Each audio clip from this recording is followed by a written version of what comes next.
फिर कैलाश पर्वत पर गहरी शांति फैल गई। हिम की श्वेत दीप्ति समय को थामे हुए महादेव ध्यान में लीन है। स्थिर अडिग अनंत, उनका मुख गंभीर है, जहाँ करुणा और कठोरता संतुलन में विराजमान। स्थिरता ही सृष्टि का आधार है। ब्रह्मांड का संतुलन और ध्यान से बाहर आते हैं। मौन टूटता नहीं, केवल गहराता है। त्रिनेत्र बंद है, फिर भी सब देख रहा है। दृष्टि आंखों की नहीं, चेतना की होती है। उनके विचार पुत्र गणेश के भविष्य की ओर प्रवाहित होते हैं। यह बल की नहीं, विवेक की परीक्षा है। बुद्धि ही वास्तविक शक्ति है। महादेव शांत स्वर में अपने पुत्र को स्मरण करते हैं। आदेश नहीं, स्नेह। गणेश। बाल गणेश मुस्कुराते हुए आते हैं, हर कदम में सहजता। पिताश्री। उनके चेहरे पर मासूमियत और बुद्धि दोनों साथ तैयार हूँ पिताश्री। पहील में भी महादेव का स्वर शांत है, पर उसमें काल का भार है। आज तुम्हारी परीक्षा होगी गणेश। यह परीक्षा न बाहुबल की है, न तर्क की। यह न शक्ति की होगी, न बुद्धि की। यह परीक्षा है निर्णय, संयम और विवेक की। जो स्वयं को जीत ले। और महादेव ने देवताओं को आह्वान किया। यह आदेश नहीं, नियति का संकेत था। देवगण कैलाश पधारे। कैलाश पर ब्रह्मा, विष्णु और इंद्र प्रकट हुए। तीनों लोगों की चेतना साथ आई। वातावरण गंभीर था। महादेव एक नगर का वर्णन करते हैं जहाँ धर्म केवल शब्दों में जीवित है। यहाँ धर्म बोला जाता है, जिया नहीं जाता। लोग स्वार्थी हैं, अपने लाभ के आगे सब तुच्छ। जहाँ स्वार्थ प्रधान हो वहाँ समाज बिखरता है। सत्य दबा हुआ है, प्रकाश होते हुए भी कैद। सत्य दबे तो का निर्णय स्पष्ट है। परीक्षा का स्वरूप तय हो चुका है। गणेश, तुम उस नगर में जाओगे, पर यह यात्रा दिव्यता के सहारे नहीं होगी। बिना किसी दिव्य शक्ति, अस्त्र या वरदान के। केवल एक ही साथ जाएगा, विवेक। यही तुम्हारा महादेव की दृष्टि में गणेश पृथ्वी पर उतरते हैं। परीक्षा आरंभ होती है। नगर भव्य है, वैभव की चमक हर ओर फैली, पर लोगों के चेहरे कठोर हैं। भावनाएं जैसे जम चुकी हो। यह चमक भीतर तक नहीं पहुंचती। सोना चमकता है, हृदय सूखे हैं। अन्याय यहाँ सामान्य व्यवहार बन चुका है। स्वर में आगे बढ़ता है, न आदेश न क्रोध। रुक जाइए, बस एक क्षण। लोग उसका उपहास करते हैं। बालक को कौन सुने? किसी को चोट पहुंचाना समाधान नहीं है। कोई उसे गंभीरता से नहीं लेता। यह नगर शक्ति की भाषा जानता है, विवेक की नहीं। सुनना भी है। सत्य यहाँ अपराध बन चुका है।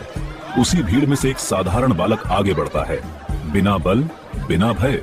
उसकी आंखों में करुणा है, और करुणा ही विवेक की पहली पहचान है। बोलना अपराध नहीं होता, यहीं से परीक्षा लेना चाहती है। यदि तुम बुद्धिमान हो तो इस नगर को सुधार कर दिखाओ। गणेशा क्षण भर सोचते हैं। न जल्दबाजी, न भय। उनके भीतर महादेव का स्मरण होता है। स्थिरता और संतुलन स्तब्ध हो जाती है। शब्द जैसे भूमि पर गिर पड़े हों। राजा पहले होता है, अहंकार की दाल अब भी उठी हुई। बालक, तुम सत्ता को नहीं जानते। मौन उसे घेर लेता है। और यही परिवर्तन की शुरुआत है। प्रश्न से मत डरो। किसी शक्ति का प्रयोग नहीं करते। यह परीक्षा बल की नहीं है। सत्ता चमत्कार की अपेक्षा करती है, और उत्तर सिद्धांत में छुपा है।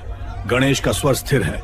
न्याय सबसे पहले स्वयं पर लागू करो। यह चुनौती तलवार की नहीं, आत्मा की है। और समय प्रश्नों को उत्तर में बदलने लगता है। राजा अपने दोष स्वीकार करता है। सत्ता पहली बार झुकती है। मेरे निर्णयों में अहंकार था, ये मेरी भूल थी। न्याय बदलता है, दंड नहीं। विवेक केंद्र में आता है। भय कम होता है। समझ से सही कार्य करने लगते हैं। महादेव सब देख रहे हैं, दृष्टा बनकर, नियंत्रक नहीं। देवता मौन तोड़ते हैं, उनके मन में जिज्ञासा है। महादेव, गणेश शक्ति का प्रयोग क्यों नहीं कर रहे? शक्ति से परिवर्तन किया जा सकता है। विकल्प सामने है, अस्थायी और स्थायी, पर विवेक से किया गया परिवर्तन स्थायी होता है। देवताओं को उत्तर मिल जाता है। धर्म का मार्ग स्पष्ट करुणा लौटती है, धीरे, स्थायी रूप से। सत्य बोलने वाले अब सुरक्षित हैं। भय की जगह भरोसा ले चुका है। न्याय बिकना बंद होता है, मूल्य नहीं, मूल्य बोध लौटता है। लोग गणेश को नहीं जानते, नाम न रूप, पर उनके प्रभाव को महसूस करते हैं। यही विवेक से उपजा परिवर्तन। बिना श्रेय, बिना सम्मान गणेश नगर छोड़ने लगते हैं। न किसी ने उन्हें पहचाना, न उन्होंने चाहा। तभी आकाश में एक गंभीर स्वर गूंजता है। रुको गणेश।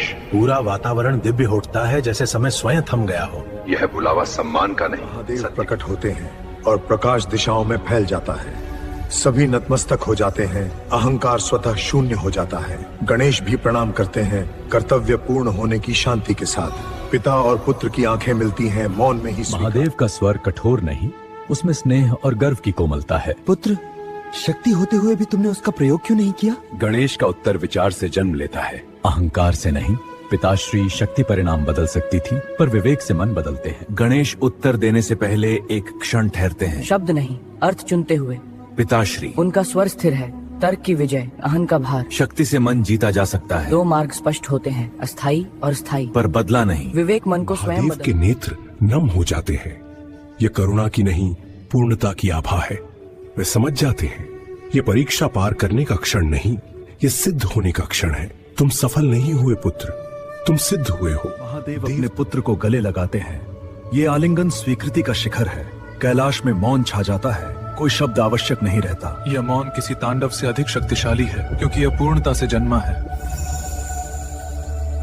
यही धर्म बाल सुलभ मुस्कान के साथ नतमस्तक होते हैं। उनके चेहरे पर अहंकार नहीं, केवल कर्तव्य की शांति है। करुणा उनके स्वभाव में है, प्रदर्शन नहीं, स्वाभाविक प्रवाह। कोई शब्द नहीं बोले जाते, फिर भी सब कुछ कहा जा चुका है। उनका मौन ही उपदेश बन जाता है और सब उसे समझ लेते। महादेव का स्वर गूंजता है। यह घोषणा नहीं, धर्म की पहचान है। आज यह स्पष्ट हो, गणेश मौन है। विवेक को शब्दों की आवश्यकता नहीं। गणेश केवल विघ्नहर्ता नहीं है। नगर में लोग परिवर्तन को याद रखते हैं, किसी कथा की तरह नहीं, आदत की तरह। वे गणेश को नहीं जानते नाम ना रूप, पर हर निर्णय में विवेक अपनाते हैं। यही उसका स्थायी प्रभाव है। जहाँ नाम की आवश्यकता न रहे, वहीं उपदेश पूर्ण होता है। और यही गणेश महादेव कैलाश लौटते हैं, जहाँ शांति उनका स्वभाव है। उनका ध्यान अब और भी शांत है, क्योंकि उत्तर मिल चुका है। वे जानते हैं सृष्टि सुरक्षित है। अब भय का कारण नहीं, क्योंकि अब शक्ति अकेली नहीं, विवेक उसका मार्गदर्शन करेगा। और यही वह संतुलन है जिस पर सृष्टि अकेली उठती है तो वह संसार को झुका सकती है, पर जब शक्ति विवेक के आगे झुकती है तभी धर्म जीवित रहता है। अन्यथा शक्ति स्वयं अपना विनाश बन जाती है। अंतिम क्षण में महादेव और गणेश साथ खड़े हैं। एक असीम शक्ति का प्रतीक, दूसरा विवेक का प्रकाश। जब शक्ति और विवेक साथ खड़े हों, संतुलन पूर्ण होता है और तब सृष्टि स्थिर और सुरक्षित दिखाई देती है। जहां महादेव और गणेश साथ हैं,